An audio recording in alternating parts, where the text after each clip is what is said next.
Hey everyone, good morning and welcome back to my channel. कैसे हैं आप सभी? उम्मीद करती हूँ आप सब लोग बहुत अच्छे होंगे। और अभी जो है सुबह का टाइम हो रहा है। बहुत ज़्यादा सुबह भी नहीं थी, लेकिन यह है कि 9 साढ़े 9 बजे का ही टाइम था जब मैं बाहर छत में झाड़ू लगा रही थी। अभी मैंने अंदर की साफ़ सफाई भी नहीं शुरू की है, क्योंकि आजकल मेरा रूटीन बहुत ज़्यादा गड़बड़ा गया है। आप सब लोग जानते ही हैं कि कुछ टाइम से तबीयत ठीक नहीं चल रही है। तो कुछ टाइम से ना क्लीनिंग वगैरह एकदम बंद पड़ी हुई थी। मतलब सिर्फ झाड़ू झाड़ू लग रहा था, पोछा वगैरह मैं नहीं लगा पा रही थी। और बाहर छत में तो ना क्या बताऊँ, मतलब हवा इतनी तेज़ चलती है कि इस तरह से पत्ते उड़ के आते हैं, सारे जमा हो जाते हैं यहाँ पे। तो किनारे किनारे जो वो जमा हो रहे थे मैं उनको हटाने में लगी थी, लेकिन पूरा छत मुझसे एक साथ साफ़ नहीं हो पा रहा था।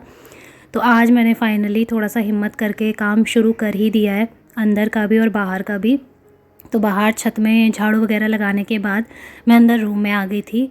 पूरे घर में आज अच्छे से झाड़ू लगा दूंगी। बहुत ज़्यादा डीप क्लीनिंग मैं नहीं करूंगी, क्योंकि अभी हल्की फुल्की सी सुधार हुआ है, तबीयत में बहुत ज़्यादा नहीं हुआ है।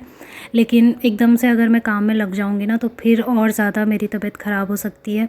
मुझे ना कुछ टाइम से बुखार भी आ रहे थे और हाथ पैरों में इतना दर्द सा महसूस हो रहा था कि मैं क्या बताऊँ। काम भी मैं कैसे कर रही थी मैं ही जानती हूँ। मंदिर वाले कमरे में ही एक झाड़ू पोछा लग पा रहा था, बाकी और कमरों में सिर्फ झाड़ू लग रहा था, नीचे नीचे हल्का फुल्का सा।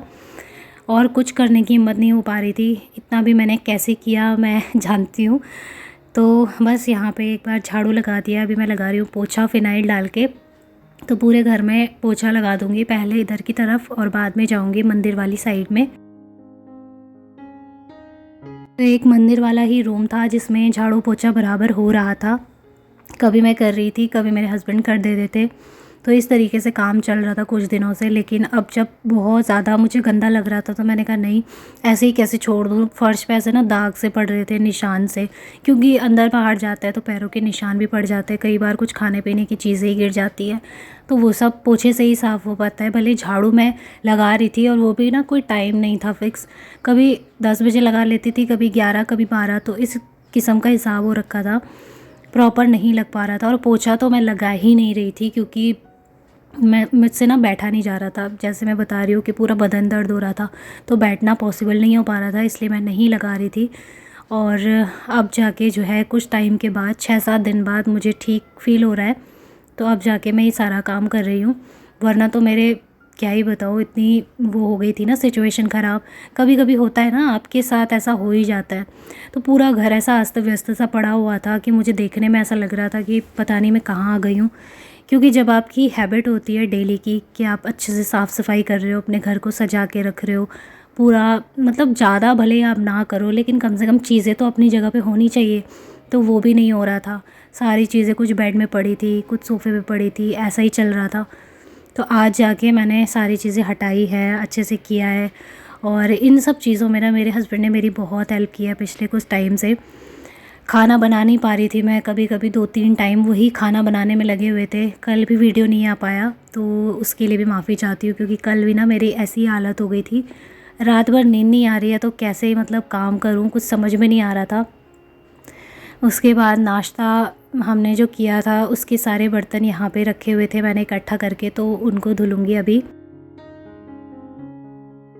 तो मेरी मम्मी भी ना मुझे कॉल करके कई बार बोल रही थी कि जब तबीयत ठीक नहीं है तो इधर आ जाओ, मैं खाना बना लूँगी और ये भी वहाँ पे आ जाएंगे। लेकिन फिर मुझे ये हो रहा था कि अब खुद की तबीयत ठीक नहीं है, और ऐसे में अगर मैं अपने मायके में चली जाऊँ तो अच्छा नहीं लगता है ना, कि मतलब अपना दुख लेके वहाँ चले गए। मेरी मम्मी की भी ऐसे ही रहती है, तबीयत खास ठीक नहीं रहती, वो भी नहीं कर सकती।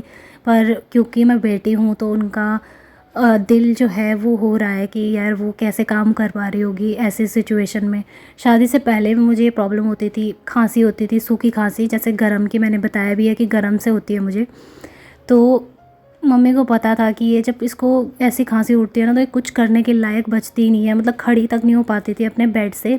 और शादी के बाद देखिए कितने सारे चेंजेस हो जाते हैं इंसान में। चाहे भले ही मैं कुछ ना भी करूं तब भी ये था कि क्लीनिंग हल्की फुल्की, बर्तन धुलना, खाना बनाना, ये सब तो करना ही पड़ रहा था मुझे। ऐसा भी नहीं बोल सकती कि मैं लगातार लगी हुई थी काम में। मेरे हस्बैंड बहुत ज़्यादा हेल्प कर रहे थे मेरी। पर मैंने मम्मी से बोला खैर चलो कुछ टाइम की बात है, 2-4 दिन में दवाई ववाई खा के मैं ठीक हो जाऊँगी, तो फिर टेंशन मत लो, ऐसा कह के मतलब उनसे मैं ये नहीं कह रही थी कि बहुत ज़्यादा तबीयत ख़राब है, मैं यही बोल रही थी कि नहीं हल्की फुल्की सी है, कुछ ज़्यादा बड़ी बात नहीं है। तो ऐसे करके थोड़े टाइम के लिए मम्मी चुप रह रही थी, फिर से कॉल करके वही बोल रही थी कि नहीं तेरी आवाज़ से पता चल रहा है कि तू ठीक नहीं है। बस अब मैं धीरे धीरे करके आ ही रही हूँ अभी पटरी पर, मेरा रूटीन जो है धीरे धीरे करके वैसा ही हो जाएगा। और अब मैंने एक चीज़ डिसाइड किया कि बहुत ज़्यादा अब मैं जल्दी ऐसे नहीं करूँगी कि एकदम उठ के लगे रहो बस कामों में।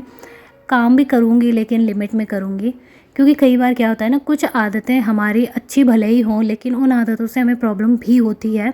ऐसा नहीं कहना चाहिए कि भाई हम इतना जल्दी उठ रहे हैं, 3 बजे उठ रहे हैं, 2 बजे उठ रहे हैं। मैंने कईयों को देखा है बोलते हुए कि हम 3 बजे उठ के काम कर लेते हैं, तो इतनी जल्दी उठ के कहाँ जाना है, मेरी समझ में नहीं आता है। मैं तो इसलिए उठती हूँ क्योंकि मेरे हस्बैंड जब उठ जाते हैं तो फिर मेरी मजबूरी होती है, मुझे उसके बाद नींद नहीं आती है। अगर मुझे नींद पड़ती तो मैं कभी भी नहीं उठती, ये बात तो 100% है, क्योंकि मैं नींद के मामले में बहुत बहुत बेकार हूँ। अगर ज़रा से भी आवाज़ हो गई ना तो मेरी नींद फटक से खुल जाती है। तो ये वाली जब मेरे साथ प्रॉब्लम है तो मेरी ये मजबूरी होती है कि फिर मैं बेड में मतलब लेटे लेटे अपना टाइम बर्बाद नहीं करना चाहती हूँ। इस वजह से मैं 4 बजे जब उठती थी तो मैं काम करती थी। बट इतना भी नहीं है कि मैं एकदम से उठ के 3 बजे उठ जाऊँ, 2 बजे उठ जाऊँ और लगी रहूँ। ऐसा कभी नहीं करना चाहिए। काम अपनी जगह पे है लेकिन अपनी सेहत अपनी जगह पे है। अब से मैं थोड़ा लेट से ही उठूँगी, 5 साढ़े 5 बजे ही उठूँगी और कोशिश करूँगी, क्योंकि अब हस्बैंड की भी सुबह की स्कूल लगती है तो फिर वो ये फील्ड वगैरह जाना और एक्सरसाइज वगैरह करना ये रात के टाइम पे ही देखते हैं, या यही कोई 5 बजे के करीब ही करेंगे। इतना से ज़्यादा जल्दी तो वो नहीं उठने वाले हैं, तो फिर मेरा भी थोड़ा बहुत रूटीन चेंज हो जाएगा। उसके बाद यहाँ पे मैं आ गई थी, पानी गर्म कर लिया था अपने लिए बॉटल भर के और दवाई खा रही हूँ अभी। बहुत टाइम के बाद मैंने आज थोड़ा अच्छे से मतलब साफ़ सफाई की है, झाड़ू पोछा दोनों किए हैं, बहुत टाइम के बाद किया है। 5-6 दिनों से मेरी हालत बहुत ख़राब हो गई थी। मुझे जब खांसी होती है ना, सर्दी ज़ुकाम जब होता है तो मेरे लिए सबसे ज़्यादा डिफ़िकल्ट टाइम वही होता है। मैं और सारी प्रॉब्लम सहन कर लेती हूँ। मेरे पिछले टाइम से कमर दर्द हो रहा था, मैंने वो भी सहन किया। बहुत सारी चीज़ें, बहुत सारे दर्द मैं सहन कर सकती हूँ, लेकिन जो मेरा ज़ुकाम और खांसी है मैं वो बर्दाश्त नहीं कर सकती। उसके चलते ना मेरी हालत इतनी ख़राब हो गई थी कि मैं घर में कुछ करने लायक ही नहीं बची थी। कोई साफ़ सफाई नहीं, कुछ नहीं, बस मंदिर वाले कमरे में पोछा लग रहा था। कभी मैं लगा रही थी, कभी मेरे हस्बैंड लगा रहे थे, बाकी पूरा घर ऐसे ही पड़ा हुआ था।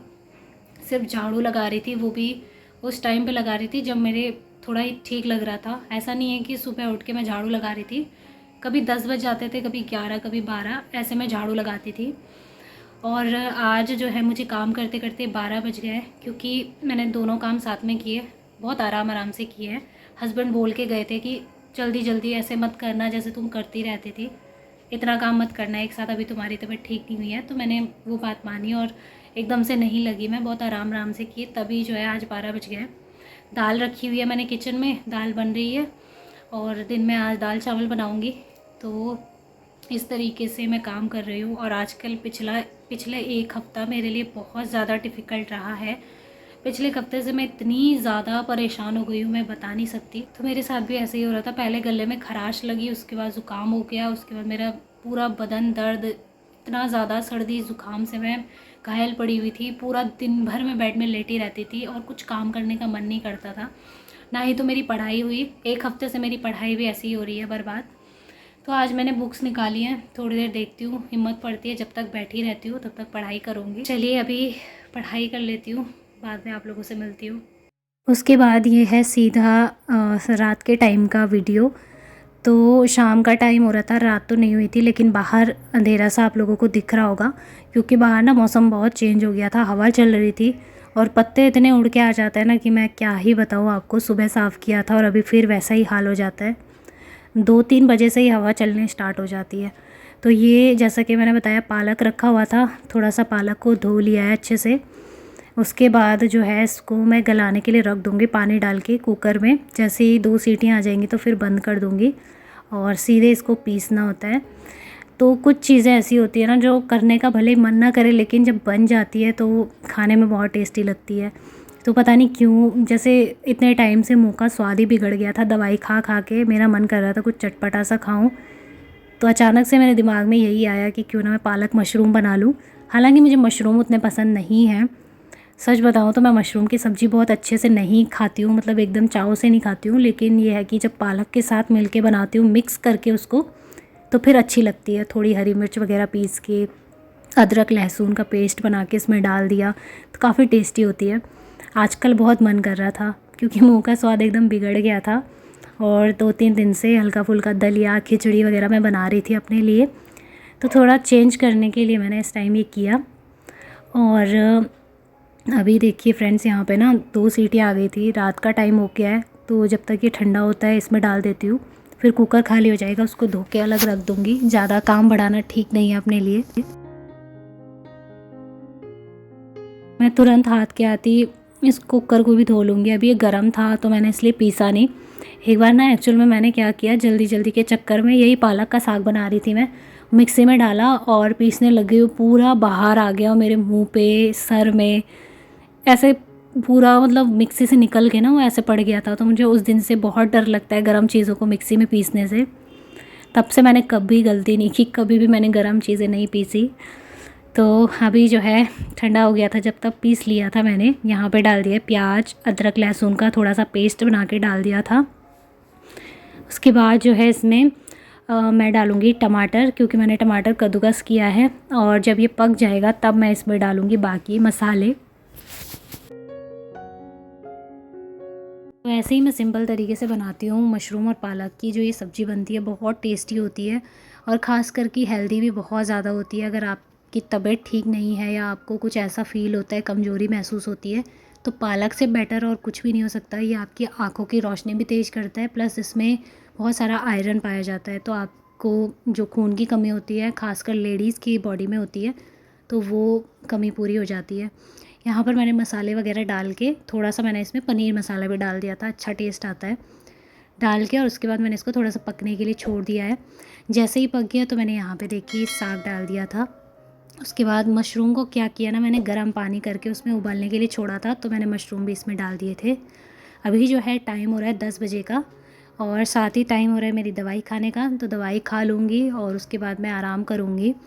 तो चलिए फ्रेंड्स, इस छोटे से वीडियो को मैं यहीं पर एंड करती हूँ। मिलूँगी बहुत ही जल्दी एक और अच्छे नए वीडियो के साथ। तब तक के लिए बाय बाय, टेक केयर।